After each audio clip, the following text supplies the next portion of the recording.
Welcome to True Stories, where real lives meet raw truth.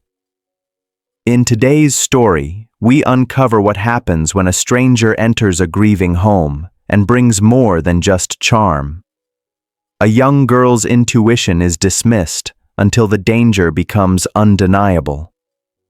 This isn't just a story, it's a warning, because sometimes the most dangerous people are the ones who seem the safest. I was 17, the year my mom met Travis. It had been nearly 3 years since we lost Dad in a late-night highway crash. The grief didn't disappear, it just settled quietly like fog in forgotten corners. It echoed in Mom's soft sighs and the untouched side of the bed.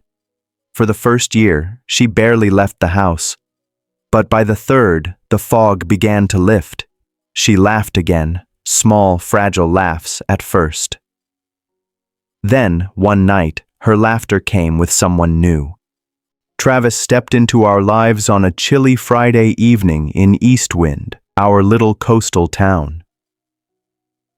I was sprawled on the living room carpet, working on a chemistry project, while our golden retriever, Nayla, snoozed beside me. The door creaked open, followed by unfamiliar footsteps and my mother's carefree laughter, something I hadn't heard in so long, it almost sounded wrong.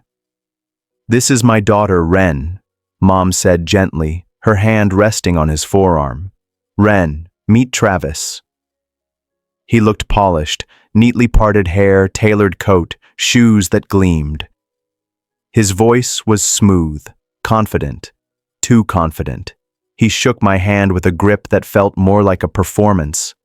He laughed too hard at my sarcasm. He smiled just a second too long. There was something about the way he looked at me, like he was cataloging my every move. But Mom looked happy. So I said nothing. Travis began showing up more often.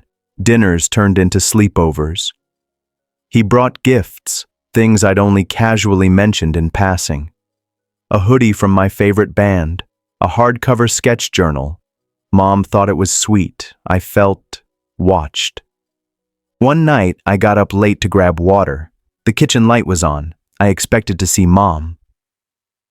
But it was Travis, just standing there, still as a shadow, staring through the window. "Oh," I said, startled. "Didn't know anyone was up." He turned slowly. "Couldn't sleep," he said, barely above a whisper. I walked to the sink, avoiding his gaze. "You should wear your hair down more," he murmured. "It suits you." I gripped the glass tighter. "Thanks," I said, forcing calm. "You're growing up fast, Wren." The next morning, he acted like it never happened. But things got worse. Nala growled whenever he came near. She even barked at him in the middle of dinner. Travis chuckled, but I saw the flicker of rage in his eyes. One night, I caught him kicking her under the table. "She's probably just anxious," I said, petting her. "Or maybe she just hates men," he replied with a smirk. "Daddy issues, right?" I clenched my jaw. A few weeks later, Mom sat me down in the kitchen, trembling. Travis hovered behind her. "We're getting married," she said, voice quivering. I forced a smile. "Congrats." But my cousin Theo, who was living with us while studying at the community college, looked at me uneasily. He didn't trust Travis either, but it was hard to prove anything. Travis was charming in public, always the helpful boyfriend. Then came the new house rules. No locked doors, no late-night phone use, no boys in the house. "This is my home too now," Travis declared. "You're not my father," I snapped. He smiled, "But I am in charge." The first time he touched me, it was subtle, just a hand on my back, too low. The next time, it lingered.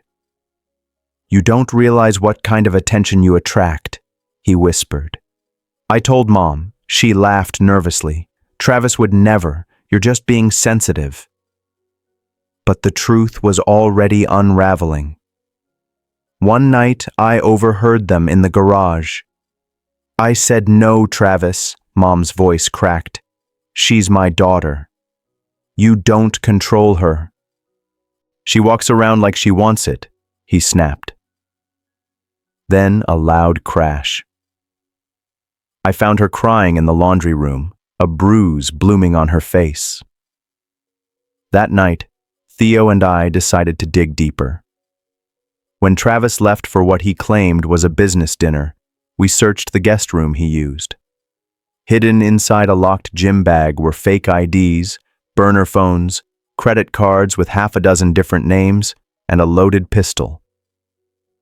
"He's dangerous," I whispered to Theo, snapping photos.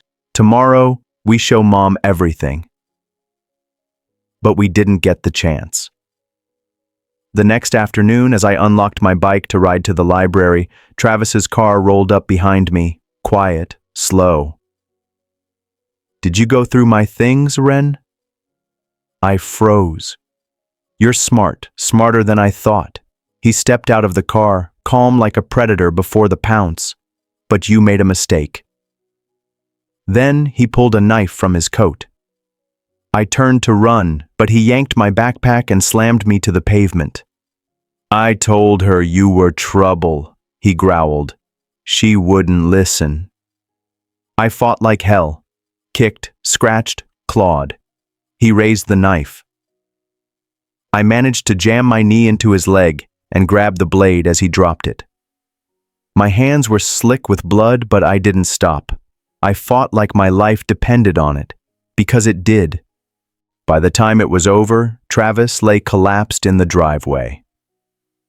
The police found the evidence, confirmed his identity, real name unknown. A con man wanted in 3 states: assault, fraud, abuse. He had fooled everyone until he couldn't anymore. Mom blamed herself. "I should have seen it," she whispered through tears. "No," I said. "He was good at pretending. Monsters don't always hide under beds." 3 years later, I still have scars, but I tell my story not out of pain, but to warn others. When your instincts scream, don't silence them. Listen.